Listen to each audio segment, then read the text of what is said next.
अब आपको गुर्दे में और पित्ते में पथरी यानी किडनी स्टोन या गैल ब्लैडर स्टोन होने पर नहीं है घबराने की ज़रूरत।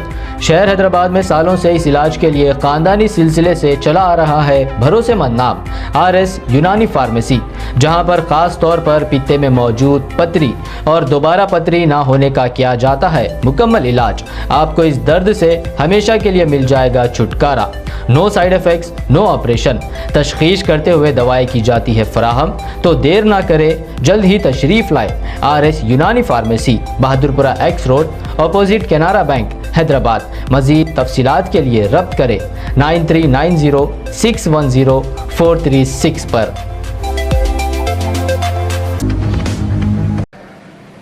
ಯಾರು ಅಲ್ಲಿ ಹಾಳಾಗಬೇಡ್ರಿ। ಈ ರಾಜಕಾರಣದಾಗ ಭಾಳ ಮಂದಿ ಕಳ್ಳರು ಬರ್ತಾರೆ, ನಿಮ್ಮ ಟಿಕೆಟ್ ಕೊಡಿಸ್ತೀವಿ, ದಿಲ್ಲಿ ಕರ್ಕೊಂಡು ಹೋಗ್ತೀವಿ, ಸೋನಿಯಾ ಗಾಂಧಿಗೆ ಭೇಟಿ ಮಾಡಿಸ್ತೀವಿ, ನಡ್ಡಾ ಅವ್ರನ್ನ ಭೇಟಿ ಮಾಡಿಸ್ತೀವಿ, ನಮಗೂ ನಮ್ಮಂತರಿಗೆ ಮಾಡ್ತಾರವರು। ದಿಲ್ಲಿ ಒಂದಿಟ್ಟು ಮಂದಿ ಬಂದಿರು ನಾನು ಬಲ್ಲಿ, ನಿಮ್ಮನ್ನ ಮುಖ್ಯಮಂತ್ರಿ ಮಾಡ್ತೀವಿ, 2,500 ಕೋಟಿ ರೂಪಾಯಿ ಸಜ್ಜೆ ಮಾಡಿಡ್ರತ್ತ। ನಾನು ಯಾವ ಮಕ್ಕಳೇ 2,500 ಕೋಟಿ ರೂಪಾಯಿ ಅಂದ್ರೆ ಏನಾರು ತಿಳ್ಕೊಂಡ್ರು ಅಂದಣ, ಅದು ಎಲ್ಲರೇ ಹೆಂಗೆ ಇಡೋದು 2,500 ಕೋಟಿ ಏನು ಕೊಲೆಯಾಗಿ ಇಡುವ, ಗೋಡೌನ್ದಾಗ ಇಡುವ? ಹಂಗೆ ಈ ಟಿಕೆಟ್ ಕೊಡಿಸ್ತೀನಿ ಅನ್ನೋಂಥ ಕಂಪ್ನಿಗಳು ಮೋಸ, ಎಲ್ಲ ಕಡೆ ಮೋಸ ಅದ ಇವತ್ತು। ಅದರ ರಾಜಕಾರಣದಾಗ ಅಂತ ನೋಡ್ರಿ, ನಾನು ವಾಜಪೇಯಿ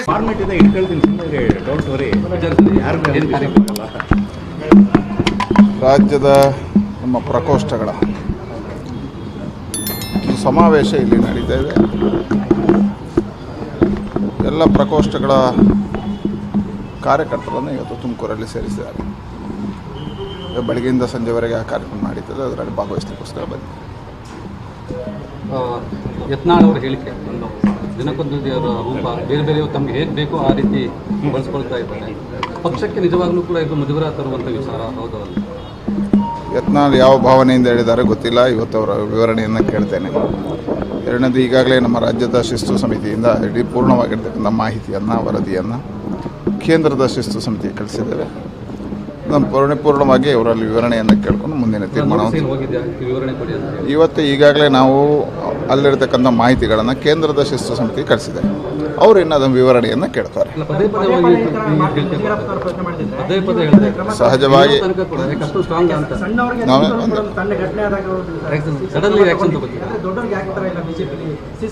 ಭಾರತೀಯ ಜನತಾ ಪಾರ್ಟಿಯಲ್ಲಿ ದೊಡ್ಡವರು ಸಣ್ಣವರು ಪ್ರಶ್ನೆ ಇಲ್ಲ, ಇಲ್ಲಿ ನಾಯಕತ್ವ ಅನ್ನುವಂಥದ್ದು ಇಲ್ಲ, ಎಲ್ಲ ಕಾರ್ಯಕರ್ತರ ಆಧಾರಿತವಾಗಿರ್ತಕ್ಕಂಥದ್ದು। ಎರಡನೇದು, ನಮ್ಮಲ್ಲಿ ಒಂದು ಪ್ರಜಾಪ್ರಭುತ್ವ ವ್ಯವಸ್ಥೆ ಒಳಗೆ ಸಾಂವಿಧಾನಿಕವಾಗಿರ್ತಕ್ಕಂಥ ಇತಿಮಿತಿ ಒಳಗೆ ಇರತಕ್ಕಂಥದ್ದು। 2 ಬಾರಿ ಈಗಾಗಲೇ ಅವರಿಗೆ ನೋಟಿಸಿನ ವಿವರಣೆಯನ್ನು ಕೇಳಿದ್ದೇವೆ, ಹಿಂದಿನ ಘಟನೆಗಳು ನಡೆದಾಗ ಅದಕ್ಕೆ ಉತ್ತರವನ್ನು ಕೊಟ್ಟಿದ್ದಾರೆ। ಈ ಬಾರಿ ಅವರ ಆರೋಪಗಳೇನಿದೆ, ಅವ್ರು ಹೇಳಿರ್ತಕ್ಕಂಥ ಮಾತುಗಳೇನಿದೆ, ಇದೆಲ್ಲವನ್ನು ನಾವು ಕೇಂದ್ರದ ಸಮಿತಿ ಕಳಿಸ್ಕೊಟ್ಟಿದ್ದೆ। ಕೇಂದ್ರ ಸಮಿತಿ ಅದರ ಪೂರ್ಣ ವಿವರಣೆ ತಗೊಳ್ತೇವೆ ಮತ್ತು ಅವರು ನೋಡ್ರಿ ಇವತ್ತು ನಾವು ಕಳಿಸಿದ್ದೇವೆ ಕೇಂದ್ರ, ಹಿಂದೆ 2 ಸಾರಿ ಕೊಟ್ಟಾಗಲೂ ಅದಕ್ಕೆ ಅವರಿಂದ ಆಗಿರ್ತಕ್ಕಂಥ ಏನು ಸಮಸ್ಯೆಗಳಿದೆ ಅದೆಲ್ಲವನ್ನು ಉತ್ತರದಲ್ಲಿ ಕೊಟ್ಟಿದ್ದಾರೆ ರಾಷ್ಟ್ರೀಯ। ಅವರು ಹೇಳಿರೋದು ವಿಷಯ ಏನು ಸತ್ಯನಾ ನಿಮ್ಮ ರಾಜಕೀಯ ಜೀವನದಲ್ಲಿ? ನೋಡಿ, ಅವರು ಒಟ್ಟು ಮಾತನಾಡಿದ್ದಾರೆ, ಅದನ್ನು ಗಮನಿಸಿ। ಅದರಲ್ಲಿ ಸೋನಿಯಾ ಗಾಂಧಿ ಬಗ್ಗೆ ಹೇಳಿದ್ದಾರೆ, ಇನ್ನೊಬ್ಬರ ಬಗ್ಗೆ ಹೇಳಿದ್ದಾರೆ, ಒಟ್ಟು ರಾಜಕೀಯದ ವ್ಯವಸ್ಥೆ ಅಂತ ಹೇಳಿದ್ದಾರೆ। ಅದು ಅವರ ಭಾವನೆ ಇರ್ಬೋದು, ಎಲ್ಲೂ ಆ ರೀತಿಯ ಘಟನೆಗಳು ನಡೆಯುವಂಥದ್ದಿಲ್ಲ, ನಮ್ಮ ಪಾರ್ಟಿಯಲ್ಲಂತೂ ಇಲ್ಲ, ಗಂಡಂಗಿಲ್ಲ, ಎಲ್ಲೂ ಇಲ್ಲ। ಎರಡನೇದು, ಅವರು ಬೇರೆ ಇಂಡಿಪೆಂಡೆಂಟ್ ಆಗಿದ್ದರು, ಹಿಂದೆ ಪಾರ್ಟಿಗೆ ಕರ್ಕೊಂಡ್ರು ಯಡಿಯೂರಪ್ಪನವರು, ಎಲ್ಲರೂ ಸೇರಿ ಸೀಟ್ ಕೊಟ್ಟಿದೆ ಅವರಿಗೆ। ಎಲ್ಲಿ ವ್ಯವಹಾರ ನಡೆದಿದೆ? ಹಿಂದೆ ಕೇಂದ್ರದ ಮಂತ್ರಿ ಆಗಿದ್ರು, ಎಲ್ಲಿ ವ್ಯವಹಾರ ನಡೆದಿದೆ?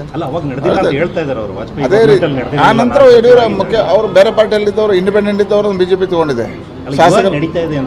ಇವತ್ತು ಅವರು ಪಾರ್ಟಿ ಅಂತ ಹೇಳಲಿಲ್ಲ, ಟೋಟಲ್ ರಾಜಕೀಯ ವ್ಯವಸ್ಥೆ ಬಗ್ಗೆ ಹೇಳಿದ್ದಾರೆ। ಪೂರ್ಣವಾಗಿ ಅವರ ಭಾವನೆಯಲ್ಲಿ ಏನಿದೆ ಅನ್ನುವಂಥದ್ದು ಅವರ ವಿವರಣೆ ಮುಖಾಂತರ ಆಫರ್ ಮಾಡಿದ್ರಂತೆ ಸರ್ ಅವ್ರಿಗೆ 2,000 ಕೋಟಿ ತಗೊಂಡು ಬನ್ನಿ, ನಾನು ಅಮಿತ್ ಶಾಗೆ ನಾವು ಭೇಟಿ ಮಾಡಿಸ್ತೀವಿ ನೋಡಿ। ಅದನ್ನೀಗ ನಾ ಹೇಳ್ತೇನೆ, ಈ ವಿವರಣೆಯನ್ನು ಮೇಲ್ನವ್ರು ಕೇಳ್ತಾರೆ, ಆಗ ಸ್ಪಷ್ಟಪಡಿಸಲಿ ಅವರು, ಅಲ್ಲಿ ಉತ್ತರ ಸಿಗುತ್ತೆ।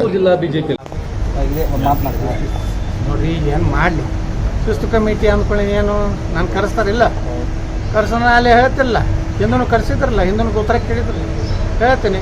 ರಾಜ್ಯಾಧ್ಯಕ್ಷರು ಭಾಳ ಕ್ಲಿಯರ್ ಹೇಳ್ಯಾರಲ್ಲ, ಏನು ಯಾವುದೇ ಒಂದು ಈ ಪಾರ್ಟಿ ಬಗ್ಗೆ ಹೇಳಿಲ್ಲ ಅವರು, ಏನು ಜನರಲ್ ಮಾತಾಡೋರು, ಇದ್ರ ಮ್ಯಾಗ ಏನು ಶಿಸ್ತು ಕ್ರಮ ನೀವು ಕೆಲವೊಂದು ಮಂದಿ ಮಾಧ್ಯಮದವರು ನೀವು ಅದನ್ನು ಎಬ್ಬಿಸಿ ಕುಂಡ್ರಿಸಿ ಏನಾರ ಮಾಡಿ ಶಿಸ್ತು ಕ್ರಮಕ್ಕೆ ತರಿಸಿ ಯತ್ನಾಳ ಹೊರಗೆ ಹಾಕಿಸಿ ವಿಜಯೇಂದ್ರಿಗೆ ಜೈಕಾರ ಹಾಕಿಸಿ ನೀವು ಧನ್ಯನಾಗ್ಬೇಕಂತ ಕೆಲವೊಂದು ಚಾನಲ್ದವ್ರು ನಡೆಸಿರಿ, ಅದು ಏನೂ ಆಗೋದು.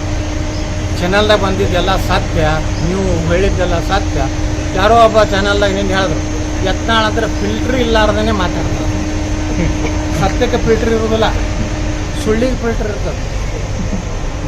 ಸತ್ಯ ಯಾವಾಗಲೂ 100% ಪ್ಯೂರ್ 24 ಕ್ಯಾರೆಟ್ ಅಂತ ಬಂಗಾರ ಇದೆ. ಸುಳ್ಳು ಏನಿರ್ತದೆ ನಾಟಕೀಯ ರೀತಿಯಿಂದ ನಾವು ಹಾಗೆ ಅಂದಿದ್ದಿಲ್ಲ, ಹೀಗೆ ಅಂದಿದ್ದಿಲ್ಲ, ಇವಕ್ಕೆಲ್ಲಕ್ಕೆ ಏನು ಅರ್ತಿಲ್ಲ. ಅದಕ್ಕೆ ಮಾಧ್ಯಮದವ್ರು ಏನು ಭಾಳ ಖುಷಿ ಪಡಬೇಡ್ರಿ. ನಾನು ಇವತ್ತೇ ಹೊರಗೆ ಹಾಕಿಬಿಡ್ತಾರೆ, ಸುಸ್ತು ಕ್ರಮ ಆಗಿಬಿಡ್ತದೆ, ನಾಳೆ ಎರಡು ಮಕ್ಕಳನ್ನ ಸಂಜೆ ಮುಂದೆ ನೀವು ಹೊಡಿಬೇಡ್ರಿ. ಅಜಿತ್ ನನ್ನ ಮಕ್ಕಳವ್ರಿಗೆ ಹೇಳಿ ಅವ್ರಿಗೆ ಯತ್ನಾಳ್ ಹೊರಗೆ ಹಾಕುವುದು ಅಸಾಧ್ಯವೇ, ಆ ತಾಕತ್ತಿದೆ ಅಂತೇಳಿ ಆಗಿರೋರಿಗೆ ಹೆಡ್ಕೊಂಡು ಕೊಡೋದು. ಅವ್ರಿಗಿಟ್ಟು ಪ್ರಚೋದನೆ ಮಾಡೋದು ಬೇಡ. ಅಜಿತ್ ಹೆಣ್ಮಕ್ಳವ್ರೆ, ರಂಗನಾಥ್ ಅವರೇ, ನೀವೆಲ್ಲರೂ ಆರಾಮದಿಂದ ಒಳ್ಳೆಯ ವಿಶ್ಲೇಷಣೆ ಮಾಡಿ ಭ್ರಷ್ಟಾಚಾರದ ಬಗ್ಗೆ ಮಾತಾಡಿ ಬಿಟ್ಟು ಯತ್ನಾಳ್ ತೊಗೊಂಡು ಯತ್ನಾಳ್ ಹೊರಗೆ ಹಾಕುವ ಧೈರ್ಯ ಯಾಕೆ ಇಲ್ಲ? ರಂಗನಾಥ್ ಪ್ರಶ್ನೆ. ಅಜಿತ್ ಹೆಣ್ಮಕ್ಳು ಯತ್ನಾಳ್ ಫಿಲ್ಟರ್ ಇಲ್ಲಾರ್ದೆ ಮಾತಾಡಿದ್ರು ಅವ್ರಿಗೆ ಏನೂ ಆಗ್ತಾಯಿಲ್ಲ. ಎಷ್ಟೊಂದು ವೀಕ್ ಆಗಿದೆ ಹೈಕಮಾಂಡ್ ತೀರ್ಪಾಂತೋಡಿ ಕೆಲಸ. ಸತ್ಯನೇ, ಸತ್ಯ ಯಾರು ಮುಚ್ಚಿಡ್ಲಿಕ್ಕಾಗೋದಿಲ್ಲ, ನನಗೇನೂ ಆಗೋದಿಲ್ಲ. ಹೈಕಮಾಂಡ್ ಕರೆದು ಕೇಳಿದ್ರೆ ಎಲ್ಲ ಉತ್ತರ ಕೊಡ್ತೀನಿ. DK ಶಿವಕುಮಾರ್ ಒಂದೇ ಪ್ರಶ್ನೆ ಮಾಡ್ತಾಯಿದ್ದೀನಿ, ನನ್ನ ಬಗ್ಗೆ ಇಷ್ಟ್ಯಾಕೆ ಭಯ ಹುಟ್ಟಿ? ನೀವು ಭ್ರಷ್ಟಾಚಾರದ ಒಂದು ಅತ್ಯಂತ ಅದೇನು ಈ ಇಡೀ ನಗರದ ಒಂದು ಎಲ್ಲ ಶೌಚಾಲಯದ ಒಂದು ಕಡೆ ಹೋಗ್ತದೆ, ಆ ಚರಂಡಿ ಒಳಗೆ ಇದೀರಿ ನೀವು. ಯತ್ನಾಳ್ ಬಗ್ಗೆ ಏನು ಸುಳ್ಗಾಡು ಮಾತಾಡ್ತೀವಿ? ನಿಮ್ದು ದೊಡ್ಡ ಚರಂಡಿ ಐತೆ, ಬೆಂಗಳೂರು BBMP ದೊಡ್ಡ ಚರಂಡಿ ಏನು ಊರವರೆಗೆ ಐತಲ್ಲ, ಆ ಚರಂಡಿಯಾಗೇ ಅದಾರ ಅವ್ರು. ಮುಂದೆ ಯತ್ನಾಳದ ಏನು ಮಾತಾಡ್ತಾರೆ? ಯತ್ನಾಳದು ಎಲ್ಲರೂ ಪಾಪ ಈಶ್ವರಪ್ಪನವರಿಗೆ ಯಾವುದೂ ಸಂಬಂಧ ಇಲ್ಲಾರ್ದಾಗ ಶಿಕ್ಷಿದೆ, ಅವು ಅಶ್ವಥ್ ನಾರಾಯಣ ಅವೆಲ್ಲ ಬೇರೆ. ಏನು ಯಾವ್ದಾರ ಭ್ರಷ್ಟಾಚಾರ ಇಲ್ಲ, ಏನಿಲ್ಲ. ನನಗೇನು ಅನ್ಸೋದು ಯಾರಿಗೂ ಆಗೋದು.